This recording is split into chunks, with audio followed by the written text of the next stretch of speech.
செய்தியை பார்த்து வருகிறோம். அமைச்சர் சரத்குமார் பதவி விலக வலியுறுத்தி இன்று திமுக ஆர்ப்பாட்டம் நடத்தவிருப்பதாக நேற்று விண்ணப்பம் அளித்ததால் காவல்துறை அனுமதி மறுக்கப்பட்டிருக்கிறது. இதுகுறித்த விவரங்களுடன் செய்தியாளர் லிபிகா இணைந்திருக்கிறார். லிபிகா, முழு விவரங்கள்.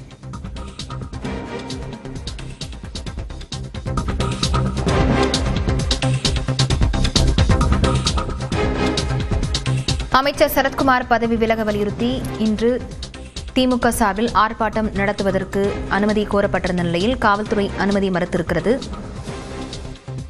எழும்பூரில் ஆர்ப்பாட்டத்திற்கான ஏற்பாடுகளை செய்ய சென்ற திமுகவினரை காவல்துறையினர் தடுத்து நிறுத்தியிருக்கிறார்கள்.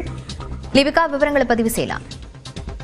லாவண்யா, மனிதவள மேலாண்மை துறை அமைச்சர் சரத்குமார் போதைப் பொருள் பயன்படுத்தியது போன்ற வீடியோ வெளியாகி கடந்த 2 நாட்களாக தமிழகம் முழுவதும் பெரும் சர்ச்சையை கிளப்பியிருக்கிறது. இந்த நிலையில் அமைச்சர் பொறுப்பில் இருந்து சரத்குமார் பதவி விலக வலியுறுத்தி இன்று தமிழகம் முழுவதும் திமுக மாணவர் அணி சார்பில் கண்டன ஆர்ப்பாட்டம் என்பது நடைபெறுவதாக ஏற்கனவே அறிவிக்கப்பட்டிருந்தது. இந்த நிலையில் இன்று காலை சென்னை எழும்பூரில் நடைபெற இருக்கக்கூடிய அந்த ஆர்ப்பாட்டத்திற்காக திமுக மாணவர் அணியைச் சேர்ந்த 20க்கும் மேற்பட்டவர்கள் மேடைகள் அமைக்கும் பணிகளில் ஈடுபட்டிருந்த நிலையில் திமுக காவல்துறையினருக்கும் திமுக மாணவர் அணிக்கு இடையே வாக்குவாதம் ஏற்பட்டு காவல்துறையினர் கைது செய்திருக்கிறார்கள். குறிப்பாக நேற்றைய தினம் திமுக மாணவர் அணி சார்பில் இன்று போராட்டம் நடைபெறுவதாக அவர்கள் போராட்டத்திற்கு அனுமதி கேட்டு விளக்கம் கேட்டிருக்கிறார்கள்.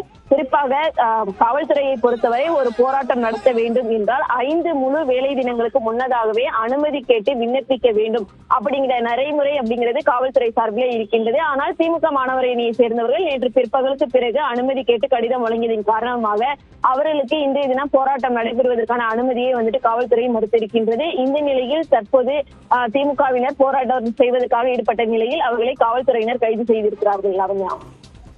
விவரங்களுக்கு நன்றி லிபிகா.